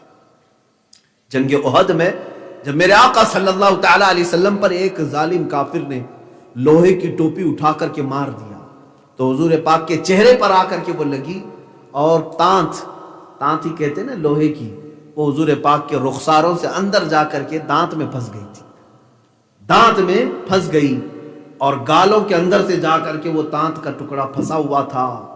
صحابہ دیکھ کر کے بے چین تھے، بے قرار تھے، میرے نبی کی ہلکی سی تکلیف انہیں گوارا نہیں ہوتی تھی۔ اس وقت حضرت ابوبکر صدیق آئے اور کپ کپی ان کے اندر تاری تھی کہ یہ دانت اگر نکالا جائے تو کیسے نکالا جائے۔ اس وقت حضرت ابو عبیدہ بن جراح جن کا ذکر کر رہا ہوں وہ قریب آئے، کہا ابو بکر مجھے موقع دے دو، میں نکالتا ہوں۔ کہا کیسے نکالو گے؟ حضرت ابو عبیدہ نے کہا میں اپنے دانتوں سے کھینچ کر نکال رہا ہوں۔ انہوں نے دانتوں سے کھینچ کر کے وہ جب کڑی نکالی، میرے آقا صلی اللہ تعالی علیہ وسلم کے 2 دانت شہید ہو گئے، 2 دندان مبارک نکل گئے، اور حضرت ابو عبیدہ بن جراح کے 4 دانت نکل گئے۔ جب کھینچا آپ نے، اتنی تیز جا کر کے وہ بیٹھی ہوئی تھی، آپ کے دانت پورے ہل گئے تھے۔ تو پھر آپ سے کہا گیا ابو عبیدہ بن جراح سے، یہ جو پھنسی ہوئی کڑی تھی لوہے کی، اس کو ہاتھ سے بھی نکالا جا سکتا تھا، ابو عبیدہ کہتے ہیں مجھے معلوم تھا یہ جب نکالا جاتا تو میرے نبی کے دانت نکلنے والے تھے، مجھے گوارا نہیں تھا کہ ہاتھ سے نکالوں اور میرے نبی کے دانت نکلیں، میں نے اپنے دانتوں سے اس لیے نکالا کہ میں اپنے آپ کو تسلی دے سکوں میرے نبی کے ایک دانت پر میرے 2 دانت شہید ہوں۔ یہ وہ صحابی تھے ابو عبیدہ بن جراح، جب اپنے باپ کا سر لے کر کے آئے اور یہ کہا کہ گستاخی کرتا تھا اس لیے میں نے مار دیا، حضور آپ فیصلہ کریں میرے لیے کیا حکم ہے۔ حضور اکرم صلی اللہ تعالی علیہ وسلم کھڑے ہوئے، اسی وقت جبرائیل امین آیت قرآنی لے کر آئے، لا تجد قوما یؤمنون باللہ والیوم الآخر یوادون من حاد اللہ ورسولہ ولو كانوا آباءهم او ابناءهم او اخوانهم او عشیرتهم۔ اللہ نے فیصلہ صادر کر دیا، اے نبی وہ ایمان والا ہو ہی نہیں سکتا جو آپ کے دشمنوں کو اپنا دوست سمجھتا ہو، چاہے اس کے باپ ہوں، اس کے بیٹے ہوں، اس کے خاندان والے ہوں۔ آپ کے صحابی نے جو کیا، رسول کے صحابی نے جو کیا، وہ عین ایمان ہے۔ یہی تو مسلک اعلیٰ حضرت ہمیں سکھاتا ہے، دشمن احمد پہ شدت کیجئے، ملحدوں کی کیا مروت کیجئے، غیظ میں جل جائیں بے دینوں کے دل، یا رسول اللہ کی کثرت کیجئے۔ میرے عزیزو، ہمارے لیے فرسٹ پرائیوریٹی رسول پاک کی ذات ہونی چاہیے، تبھی تم واپس اپنی اسی وقار میں آؤ گے، اسی عزت میں آؤ گے۔ آج حالات ایسے ہو گئے، ہم فرقوں میں جو بٹے، جماعتوں میں بٹے، پیروں میں بٹے، بعض لوگوں کو یہ باتیں بری لگتی ہیں۔ میرے عزیزو، کڑوی ہوں گی، لیکن ایک بات یاد رکھنا، بخار کی دوا کڑوی ہوتی ہے، نگل لو تو بخار چلا بھی جاتا ہے۔ ہاں مجھے کوسنا ہے تو بعد میں کوس لینا، لیکن میں وقت کے تقاضوں کے اعتبار سے آپ سے گفتگو کر رہا ہوں۔ آج کیا ہمارے حالات ایسے نہیں کہ تمہارے پیر کے خلاف بولو تو سب آسمان سر پہ اٹھا لیتے ہیں، جہاں میرے نبی کی شان میں گندی گالیاں دی جا رہی تم خاموش بیٹھے ہو؟ یہ کون سا ہمارا دین ہے، کون سا ایمان ہے؟ آج حالات ایسے ہو گئے کہ تم اپنے باپ اور ماں کے خلاف سننا نہیں چاہتے اور اپنے رسول کے بارے میں سب سن کر کے گوارا کر لو گے۔